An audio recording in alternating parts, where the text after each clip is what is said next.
기도하실 때 그 예수님, 우리 반석 되시는, 우리 그 믿음이 되시는 그 예수님을 다시 한번 높여서 같이 기도하십시다. 예수님, 예수님 나의 반석이 되십니다. 예수님께 내게 하신 말씀대로 이루어지실 것입니다라고 다시 한번 예수님 이름을 높여드리시면서 같이 기도하십시다. 같이 기도하시겠습니다. 다시 한번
하나님 아버지 감사합니다. 우리 삶을 인도하시고 보호하셔서 오늘의 예배를 드릴 수 있게 하심을 감사합니다.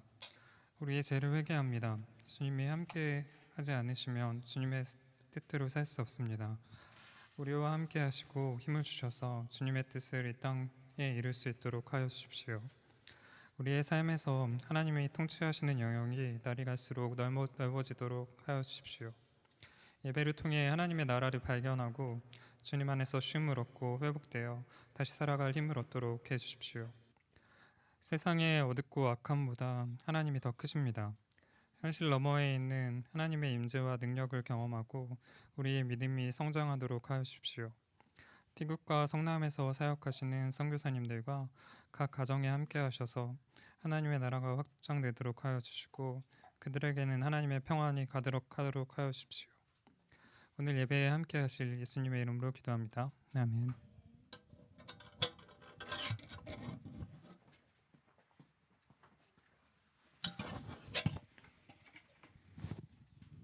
함께 말씀 보시겠습니다. 마태복음 15장 21절부터 28절까지 말씀 함께 읽고 말씀 나누도록 하겠습니다. 마태복음 15장 21절부터 28절까지고요. 좀 길어 보이지만 생각보다 안 길어서 그냥 같이 21절부터 28절까지 한 목소리로 말씀 읽도록 하겠습니다. 생명의 산 묵상하시는 분들은 주중에 묵상하신 본문이고요. 함께 말씀 읽도록 하겠습니다. 21절부터 읽겠습니다. 시작. 예수께서 거기서 나아가사 두로와 시돈 지방으로 들어가시니 가나안 여자 하나가 그 지경에서 나와서 소리질러 이르되 주 다윗의 자손이여 나를 불쌍히 여기소서. 내 딸이 흉악하게 귀신 들렸나이다 하되 예수는 한 말씀도 대답하지 아니하시니 제자들이 와서 청하여 말하되 그 여자가 우리 뒤에서 소리를 지르우니 그를 보내소서. 예수께서 대답하여 이르시되 나는 이스라엘의 집에 잃어버린 양 외에는 다른 데로 보내심을 받지 아니하였노라 하시니 이 여자가 와서 예수께 절하며 이르되 주여 저를 도우소서. 대답하여 이르시되 자녀의 떡을 취하여 개들에게 던짐이 마땅하지 아니하니라. 여자가 이르되 주여 올소이다만 개들도 제 주인의 상에서 떨어지는 부스러기를 먹나이다 하니 이에 예수께서 대답하여 이르시되 여자여 내 믿음이 크도다. 내 소원대로 되리라 하시니 그때로부터 그의 딸이 나으니라. 아멘. 마태복음 15장에 나와 있는 대부분의 내용은 이 마음에 관련된 이야기, 어떤 겉에 보이는 모습보다 마음, 실제로 마음에 어떤 것을 담고 있냐를 핵심적으로 말씀하시고 있기 때문에 이 본문 내용은 마음이 어떠해야 되냐, 보이는 것보다 실제로 그 마음이 어떠해야 되냐에 대한 하나의 예화로 보셔도 좋을 것 같고요. 믿음에 대한 설명을 할 때 믿음이 크다는 게 뭔가, 믿음을 갖고 있다는 게 뭔가를 설명하는 것에도 이 본문은 상당히 우리에게 설득력 있는 본문이라고 할 수 있습니다. 본문을 그냥 설명해 드리면 예수님께서는 두로와 시돈이라는 지방으로 들어가십니다. 이 곳은 지금의 시리아 땅이고요. 예수님이 이곳에 가시게 된 배경은 어떤 상황이 있기 때문에 그렇습니다. 뭐 간단한 상황이죠. 유대인들이 복음을 거절하죠. 그리고 비판합니다. 그런 분위기에서 예수님은 충돌을 피하시기 위해서 이방 지역으로 가게 됩니다. 이곳은 가버나움이라고 하는 유대 지역에서 80km나 떨어진 아주 먼 곳이었습니다. 그곳까지 예수님은 이동하시게 되는 상황이 여기에 나와 있습니다.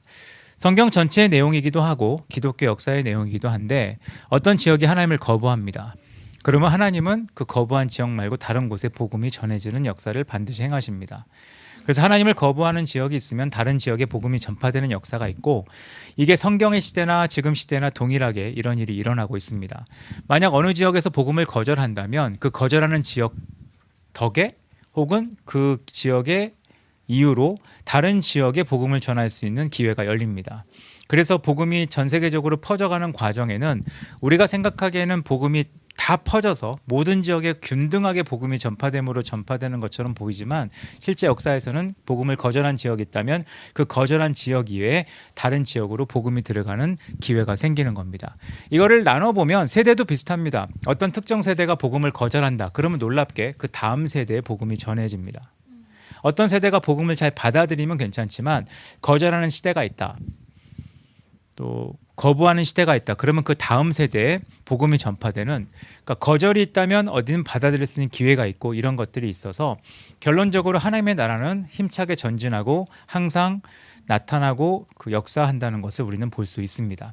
이런 관점으로 유대인들이 복음을 거절했을 때 이방인이 복음을 듣게 되는, 그리고 유대인들이 하나님의 말씀을 거절했기 때문에 하나님을 모르는 자들이 하나님을 알게 되는 역사가 하나 기록되어 있는데, 거기에 등장하는 여기 사람이 가나안 여인입니다. 이 가나안 여인에 대한 설명은 마가복음의 설명을 들어보면 이 여인에 대한 설명이 수르보닉의 족속이라고 기록되어 있습니다. 이 수르보닉의 족속은 유대인들이 가나안 땅을 정복했을 때 북쪽으로 쫓겨난 가나안 민족입니다. 그러니까 유대인들에 의해서 쫓겨났기 때문에 기본적으로 유대인과는 원수지간의 관계를 갖고 있습니다. 그리고 하나 더 설명이 헬라인이라고 기록되어 있는데, 여기서 말하는 헬라인은 우리가 생각하는 헬라 반도에 살고 있는 원래 헬라인을 말하는 게 아니라 그냥 유대인이 아니면 헬라인이라고 했습니다. 그러니까 이걸 두 개를 합쳐보면 쫓겨난 가나안 족속인데 유대인은 아니다. 그러니까 유대인과 상관이 없는 관계고, 좀 더 심하게 말하면 유대인과 원수된 관계인 사람이다 라고 볼 수 있는 겁니다. 그래서 여기 나오는 가나안 여인은 신앙과 전혀 상관이 없을 뿐만 아니라 유대인 자체에 대한 적개심을 갖고 있는 여인이었습니다. 이 여인의 상황은 자신의 딸이 흉악하게 귀신이 들린 상태였습니다. 그래서 이 여인이 온 이유는 자신의 딸에게서 귀신을 쫓아내어주기를 간구하려고 온 겁니다. 이 여인은 놀랍게도 이방인임에도 불구하고 그의 신앙에 아주 기본적인 태도가 되어 있는 것을 본문을 통해 볼 수 있습니다. 먼저 이 여인이 예수님을 부를 때 주 다윗의 자손이라고 부르고 있습니다. 이게 우리말로 번역돼 있어서 주가 다윗을 꾸미는 말로 보이겠지만 그냥 이런 뜻입니다. 다윗의 자손이신 주님이라는 뜻입니다. 그러니까 예수님을 주님이라고 고백하고 그 주님을 밑도 끝도 없이 얘기하는 게 아니라 다윗의 자손, 그러니까 메시아에 대한 설명으로 예수님을 고백하고 있다는 것은 이 여인이 예수님이 누구인지에 대한 정확한 인식과 지식을 갖고 있다라고 생각할 수 있게 만들어줍니다. 그리고 예수님에 대한 어떤 정도의 지식이 있기 때문에 그 근거로 믿음을 가지고 있다는 걸 추정할 수 있습니다. 그리고 그녀의 기도의 내용을 보면 그녀가 먼저 외치는 말은 불쌍히 여겨달라고 말을 합니다. 이 불쌍히 여겨달라는 말 자체가 요즘은 잘 사용되지 않는 말인 것 같습니다. 캐톨릭 같은 데에서의 기도문의 기본적 기도문의 내용이 불쌍히 여겨달라입니다. 근데 요즘은 사용하지 않죠. 왜냐하면 불쌍히 여겨달라는 말 자체가 자신이 초라해지고 처참해 보인다는 느낌을 갖기 때문에 이 불쌍히 여겨달라는 말을 하지 않고요. 도리어 누가 불쌍히 나를 여기면 동정하는 거냐, 나를 무시하는 거냐, 화를 내는 시대에 우리는 살고 있는 것을 다 아실 겁니다. 근데 이 불쌍히 여겨달라는 것은 신앙에 있어서 굉장히 중요한 의미를 가지고 있습니다. 두 가지 정도의 의미가 있는데, 첫 번째는 내가 자격이 없다는 말입니다. 그러니까 불쌍히 여겨달라는 말을 하는 이유는 내가 불쌍히 여김을 받아야 될 존재라는 뜻이고, 불쌍히 여김을 받을 존재라는 뜻은 나는 자격이 없다는 얘기입니다. 자격이 없다는 말의 의미는 뒤집어 설명하면 은혜가 필요한 존재란 말입니다. 그러니까 내가 자격이 충분하다고 말을 할 때 우리는 은혜라는 개념이 없습니다. 예를 들어 현대시대 같은 경우는 자존감을 잘 다루기 때문에 신앙 안에서 나에 대한 자존감을 되게 높게 생각을 합니다. 난 하나님의 자녀다. 나는 하나님의 자식이다. 하나님이 나를 귀하게 하셨다. 그러니까 어떤 생각이 들어오냐? 난 자격이 있다고 생각을 합니다. 자격이 있다는 생각을 하니까 주님 앞에 나가서 기도하고 찬양도 하지만 은혜에 대한 개념이 없습니다. 은혜에 대한 개념보다 어떤 개념이 있냐? 마땅히 받을 걸 받아야 된다는 개념과 받지 못한 것에 대한 분노의 개념이 가득 차 있을 수도 있습니다. 근데 불쌍히 여겨달라는 말 자체는 자격이 없다는 말이 들어가 있는 겁니다. 이게 하나님 앞에 나갈 때 아주 기본적인 태도고요. 은혜로 인하여 자녀가 된 거지 우리가 자녀니까 은혜를 받아야 된다는 뜻은 아니라는 것을 알 필요가 있습니다. 두 번째는 자격이 없기 때문에 나에게는 당연히 아무 힘과 능력이 없다. 이 얘기를 다시 뒤집어 말하면 예수님만이 힘과 능력이 있고 예수님만이 무언가를 해결할 수 있는 분이라는 표현이 들어가 있는 겁니다. 이것을 요약해 보면 신앙에 있어서 굉장히 중요한 두 가지 말이 나오게 됩니다. 겸손, 간절함입니다. 그러니까 믿음의 핵심인 것 같아요. 믿음엔 겸손이 필요하고 믿음엔 간절함이 필요합니다. 겸손함이 없다. 그러면 그건 믿음이 아니고요. 간절함이 없다. 그것은 쇼입니다. 겸손이 있느냐, 간절함이 있느냐, 이게 믿음의 핵심이라는 겁니다. 예수님이 뒤에 하시는 태도와 그 반응들을 보면 예수님은 이 여인이 진짜 겸손했는가, 진짜 간절했는가를 확인해 보십니다. 다르게 보면 예수님은 진짜 이 여인의 겸손함을 드러나게 하시고 이 여인의 간절함을 더 일으키십니다.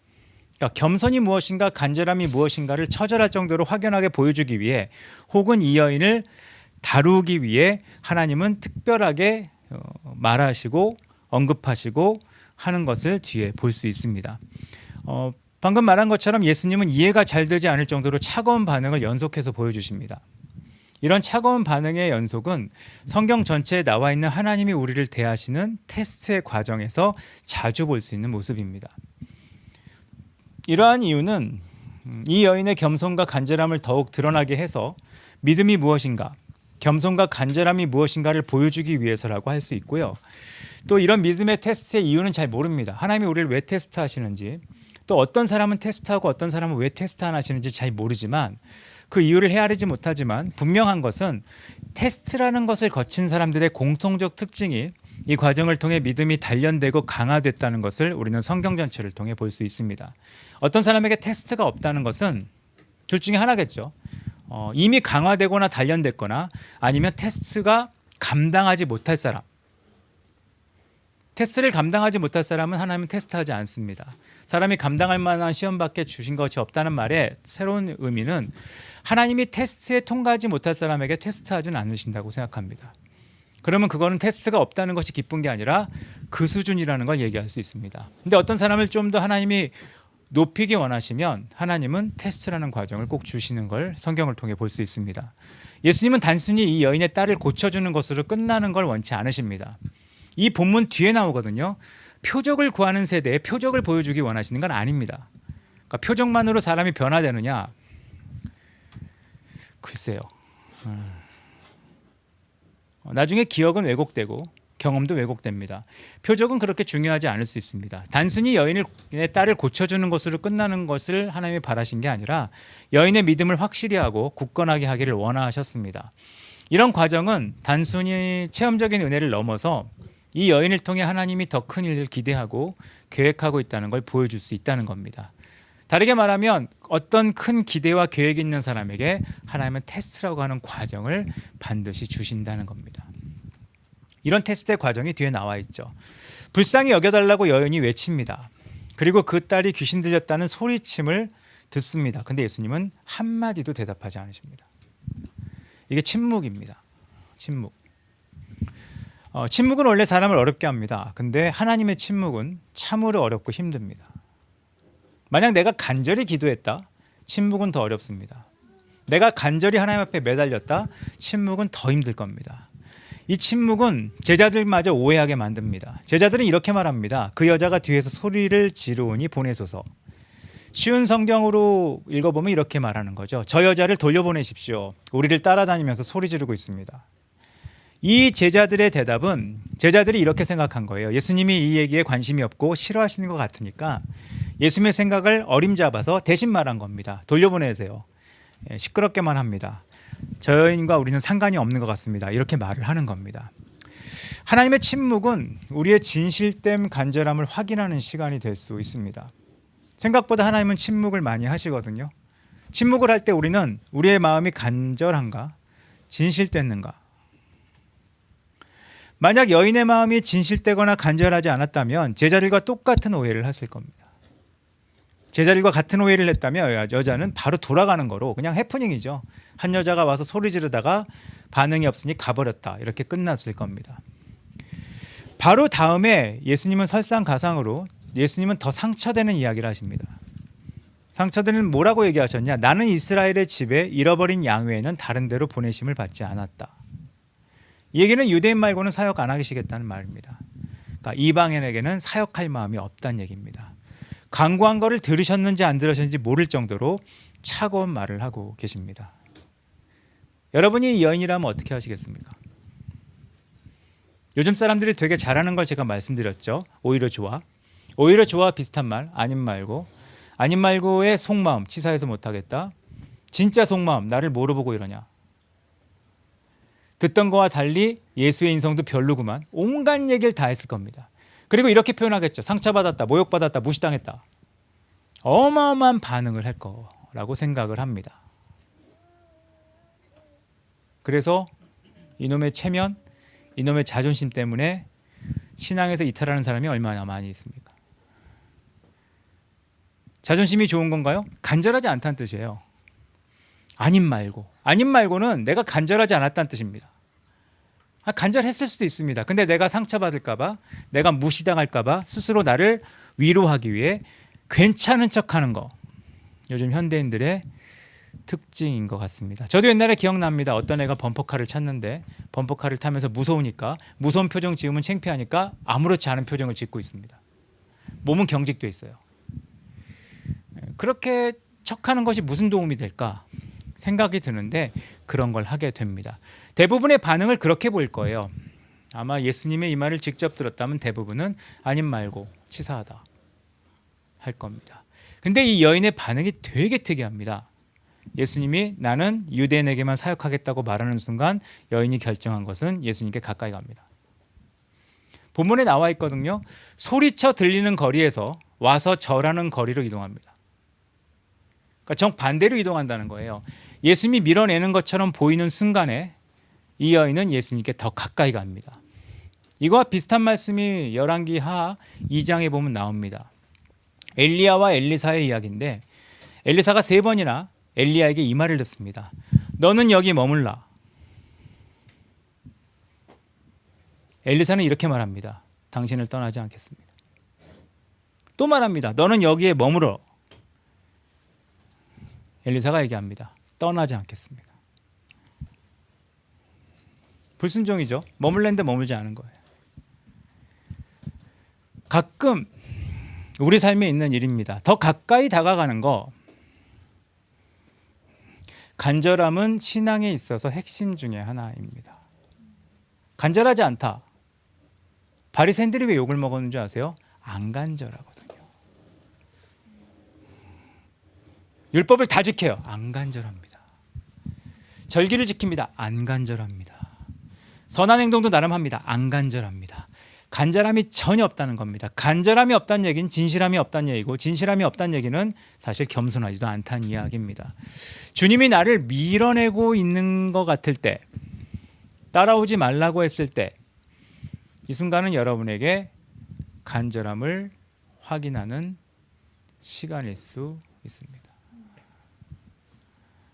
아마 이 간절함에 대한 테스트가 현대 사회에 주어진다면 다 탈락될 겁니다. 아까 말한 멋진 표현, 아님 말고, 오히려 좋아, 아니면 폼나는 자세로 여기 말고는 없나? 온갖 행동을 다 할 거라고 생각을 합니다. 그거는 간절함이 없다는 것을 보여주는 겁니다. 이런 상황에 진짜 간절함이 드러났을 때 예수님은 한 번 더 어려운 말을 하십니다. 그게 어쩌면 성경에서 난제 중에 하나라고 생각할 수 있을 수 있는 구절일 수도 있는데요. 예수님은 이렇게 말을 합니다. 자녀의 떡을 개들에게 던짐이 마땅치 않다. 우리는 그냥 개라고 하는 것에 이미지가 있기 때문에 사람과 개라는 개념으로 이걸 받아들이겠지만 이 당시 사람들은 아주 쉽게 받아들였습니다. 자녀라는 개념은 유대인이라는 뜻이고요. 개라고 하는 건 이방인이라는 뜻입니다. 이 얘기는 아까 한 말을 다시 말한 겁니다. 내가 유대인들에게 할 거를 이방인에게 하지 않겠다는 말입니다. 아주 모욕적인 말일 수 있습니다. 아마 지금 쓰면 더 모욕적이라고 생각하고 어렵게 들을 수 있지만 그 당시 문화적 기준에서는 이방인들은 자녀가 아닌 개라고 불렸기 때문에 자신들이 그냥 이방인을 지칭하는구나 생각할 수 있었을 겁니다. 그리고 감사한 것 중에 하나가 한글에는 전혀 언급이 안 돼 있는 건데 예수님이 일반적으로 개라고 하는 단어인 퀴온을 쓰신 게 아니라 축소형 어미가 붙어있는 단어를 쓰셨습니다. 이 축소형 어미라는 말은 개의 축소형 어미는 강아지입니다. 그러니까 이게 어떤 뉘앙스로 전달되는지 정확하게 모르겠습니다. 이 언어 문화권에 있지 않기 때문에. 근데 개들에게 라는 말 대신 강아지들에게라고 사용할 수 있는 단어로 설명했다는 겁니다. 이거는 우리는 뉘앙스를 정확히 모르지만 지나친 모멸감을 주는 단어를 피하면서 내용은 전달하는 방식을 선택하신 거예요. 그래서 난 개들에게 주지 못하겠다는 보다 개보다 축소형 어미, 강아지라는 단어 같은 걸 쓰셨다는 것은 이 여인이 마음을 너무 상하지 않게 하시면서 정확한 의미 전달, 나는 이방인들에게 이렇게 하지 않겠다라고 말하신 것을 이 원어를 통해는 볼 수 있습니다. 아마 배려하신 거라고 생각을 합니다. 뭐 강아지든 개든 아마 이 모욕적인 말 앞에서 대부분의 사람들은 힘들어하고 어려워할 수 있을 겁니다. 그렇죠. 근데 이 모욕적인 말 앞에서 이 여인이 한 행동은 되게 충격적입니다. 뭐라고 하죠? 올소이다라고 합니다. 올소이다라는 말은 그냥 그 당시 말로 바꾸면 아멘입니다. 여러분은 어떠신가요? 나를 불편하게 만드는 하나님의 말씀 앞에 아멘을 할 수 있나요? 최근에 아멘의 동향을 보면 내가 듣기 좋은 말에 아멘을 합니다. 뭐 집회인도 해보면 그래요. 집회인도 해보든 기도인도 해보든 아멘하는 말은 다 자기한테 유익되는 말은 아멘을 필사적으로 합니다. 잘 되게 할 겁니다. 아멘. 부자로 만들어줄 겁니다. 아멘. 성공하게 할 겁니다. 아멘. 힘들죠? 당신의 삶을 돌파하게 할 겁니다. 아멘. 회복되게 할 겁니다. 아멘. 듣고 싶은 말이잖아요. 넌 더 잘 될 거야. 아멘. 옛날 청년부 결혼할 거라 그러면 아멘. 옛날 고등부 좋은 대학 갈 거라 그러면 아멘. 근데 나를 불편하게 만드는 하나님 말씀 앞에는 아멘이 되는가? 이걸 좀 바꿔볼까요? 뭐라고 말씀하셨던 간에 내가 바라던 말이 아니든 간에 내가 꿈꾸던 말이 아니든 간에 아멘할 수 있는가? 우리는 이런 아멘한 여인 한 명을 봅니다. 참 놀라운 건 남자들에게 이런 아멘이 나온 건 성경에 별로 기록이 없습니다. 이유는 잘 모르겠습니다. 마리아가 이런 말을 했죠. 들을 수 없는, 들어선 안 되는, 듣고 싶지 않은, 들을 생각도 안 한 말을 천사에게 듣습니다. 처녀가 아들을 낳을 거다. 되게 듣기 싫은 말이잖아요. 들어도 안 되고 들을 수도 없고 이게 되면 안 되는 거예요. 근데 마리아는 뭐라고 말했습니까? 말씀대로 내게 이루어지이다. 내가 듣기 싫어하는 말, 내가 원하지 않는 말, 그런 말 앞에 과연 아멘 할 수 있는가? 믿음은 그런 겁니다. 믿음 앞에 DTS 해보신 분들은 알죠? DTS 올 때 조건이 몇 개가 있죠. 요즘 DTS 오리엔테이션 할 때 그 얘기를 하는지 모르겠어요. 뭘 놓고라 그럽니까? 가방? 모자? 뭐 그런 걸 놓고라 그러죠. 자기 지위, 자기 체면, 자기가 갖고 있는 걸 놓고라고 합니다. 뭘 가지고 있으라 그러죠? 헐떡이는 마음, 간절함을 갖고 있으라고 말을 합니다. 요즘 그런 말을 해주는지 모르겠어요. 학생들이 기분 나쁠까 봐. 예. 내 인생에 기분 나쁜 일이 하나도 없다는 얘기는 그 사람은 완전한 사람이라는 뜻이거든요. 반드시 지적을 당하고 반드시 얘기를 듣게 됐는데 그걸 거절한다는 것 자체는 성장이 불가능하단 말과 같다고 생각을 합니다. 믿음은 체면과 다른 겁니다. 내 체면에 이러면 말이 돼요? 자존심하고도 다른 겁니다. 내 자존심을 어렵게 하네요. 억울함하고도 다릅니다. 내가 얼마나 열심히 했는데요. 부당함하고도 다릅니다. 왜 저 사람은 저렇게 하고 난 이렇게 합니까? 믿음은 그런 차원이 아닙니다.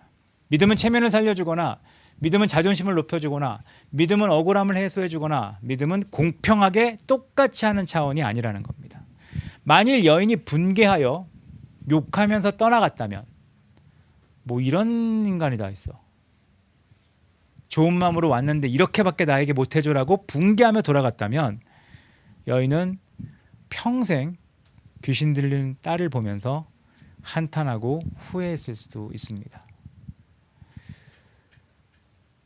구약에 나오는 것처럼 아들을 얻기 위해 얼마나 간절하게 나갔습니까? 술 취한 여인처럼 보였던 한나같이. 신앙은 자존심, 억울함, 부당함, 체면, 이 모든 것을 내려놓는 겁니다. 이걸 겸손이라고 합니다. 그리고 이렇게 나갈 수 있는 모습을 간절함이라고 합니다. 그리고 이런 겸손과 간절함이 있는 사람만이 할 수 있는 것을 성경에선 인내라고 합니다. 옛날 기독교와 지금 기독교의 차이가 뭐냐? 옛날 모임과 지금 모임의 차이가 뭐냐? 옛날 시대와 지금 시대의 차이가 뭐냐? 가장 큰 차이점은 저는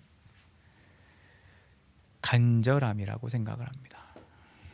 지금은 모르겠어요. 지금 어린 세대는 간절함이 뭔지 모를 겁니다. 왜냐하면 간절함 밑에 깔려 있는 게 아님 말고 일 수도 있어요. 멋진 표현들 있잖아요. 빠른 포기, 아님 말고 뭐 이런 것들이 있을 거라고 생각을 합니다. 근데 간절함은 그런 것이 아닙니다. 하나님은 성경 전체를 통해 찾는 사람이 있어요. 간절한 사람이죠. 우린 가끔 되게 오해합니다. 주님이 정말 급하니까 사람을 다 구원하려고 그러고, 주님은 정말 급하니까 모든 사람에게 역사하려고 그러고, 주님은 정말 급하니까 모든 사람에게 공평하게 뭔가 하려고 한다. 그렇게 말하잖아요. 노아의 방주에 하나님은 한 명도 억지로 안 태우셨습니다. 간절함이 없는 자는 안 타도 됩니다. 예수님은 똑같은 마음을 가지고 계시다는 겁니다. 왜냐하면 믿음은 그런 거예요. 우린 믿음이 크다 그러면 길게 기도하는 사람, 길게 기도할수록 사람들은 착각을 합니다. 내가 응답받을 자격이 있다고. 그리고 나중에 더 화를 냅니다. 내가 어떻게 기도했는데. 겸손함과 간절함은 다른 거라고 할 수 있습니다. 2026년 우리가 겸손함을 좀 배워갈 수 있으면 얼마나 좋을까. 나이가 먹으면 먹을수록 체면이라는 게 생기거든요. 자존심. 이런 말을 하잖아요. 이렇게까지 해야 돼? 여러분이 이렇게까지 해야 되는 말을 쓴다는 말은 그 부분에 간절하지 않다는 겁니다. 여러분, 자녀들이 대학 가려고 할 때 부모들은 어디까지 합니까? 제가 늘 느끼는 거예요. 그렇게까지 해야 돼요? 맛집에 줄 서는 거 보세요. 아, 그렇게까지 해야 돼요? 저희 동네 그 빵집 하나가 무슨 뭐 제빵 무슨 그 방송에 나와서 7시 반부터 줄을 쓴답니다. 대기표를 받겠다고. 그렇게까지 해야 돼요? 무슨 콘서트 뭐 예매하려면 몇 시간 전에 막 합니다. 아니, 그렇게까지 해야 돼요? 왜 그렇게까지 해야 돼요? 간절한 거거든요. 내가 그렇게까지 해야 되라고 말하는 것이 있다면 당신은 지금 멋지게 나는 간절하지 않다는 걸 증명하는 겁니다. 간절하면 난리를 칩니다. 역사를 돌이켜보세요. 기독교가 강력했을 때 공통적 특징은 간절했어요. 얼마 전에 기사에 우리나라 개인적 빚이 그 사상 최고라고 나왔습니다. 왜 그렇게 됐습니까? 간절하잖아요. 부자 되려고. 영혼을 끌어모으잖아요. 빚을 끌어모은 거죠. 그 결과는 어떻게 될지는 모르겠습니다. 하나님은 오늘도 겸손하고 간절한 사람을 찾으십니다. 간절함은 눈에 보이거든요. 간절한 사람. 간절하지 않다면 그것은 사실 아무것도 아닐 수 있습니다. 2026년 간절함과 겸손을 좀 배워서 주님 앞에 나아가는, 요즘 저도 고민이에요. 간절한 사람들이 별로 없거든요. 간절한 사람. 그리고 겸손한 사람도 별로 없어요. 모임에 가도 겸손하거나 간절한 사람들이 별로 보이지 않습니다. 이거는 한계가 존재하는 겁니다. 하나님은 지금 찾으실 겁니다. 만약 우리가 우리 세대가, 우리 지역이 하나님 앞에 겸손과 간절함을 갖지 못한다면 주님은 본문에 나온 것처럼 드로아 시돈 지역으로 가신 것처럼 어딘가 가셔서 또 간절한 사람을 일으켜 세우실 겁니다. 이 시대는 그 사람들이 쓰임 받을 겁니다. 저는 어려서부터 교회 다녔는데요. 상관이 없습니다. 주님은 오늘도 간절한 사람을 찾습니다. 바라기는 여러분 모두가 겸손하고 간절한 사람이 되셔서 얼마나 멋진 말이에요. 네 믿음이 크도다. 네 믿음이 크도다. 이런 말 듣는 게 얼마나 놀랍겠습니까? 그리고 네 소원대로 되리라. 그리고 그때로부터 딸이 낳는 이런 하나님의 역사를 경험하시는 여러분 모두가 되시기를 간절히 바랍니다. 같이 기도하겠습니다. 이 시간 잠깐 기도할까요? 기도하고 싶은 건 간단합니다. 겸손.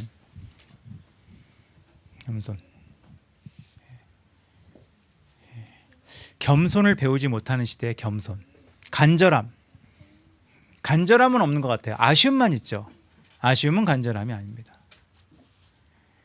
이 시간에 하나님, 내가 겸손과 간절함을 배울 수 있도록 여기 가나안 여인처럼 예수님 앞에 겸손과 간절함으로 예수님 앞에 아멘하며 더 가까이 나갈 수 있는 사람들에게 역사해 달라고 잠깐 기도하는 시간 갖도록 하겠습니다. 같이 기도하겠습니다.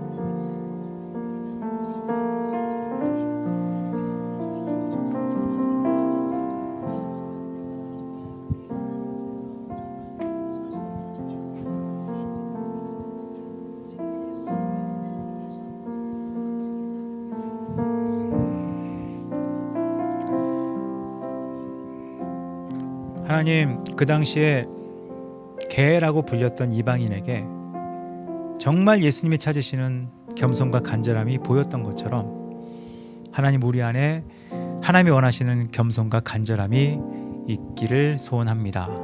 2026년 우리 가운데 겸손과 간절함을 배우게 하여 주셔서 열심히 예수 믿는다고 최선을 다했던 바리새인들이 결국 겸손하지도 않고 간절하지도 않아서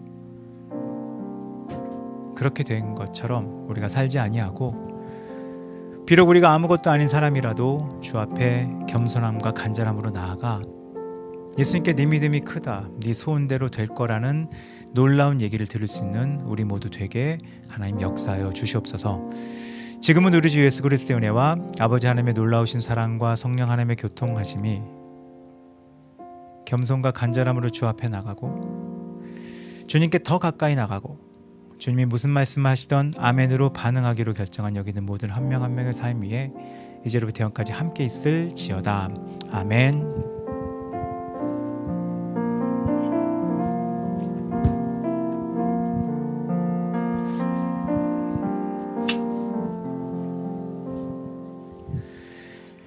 간단한 광고 드리겠습니다. 토요일날 수련회고요.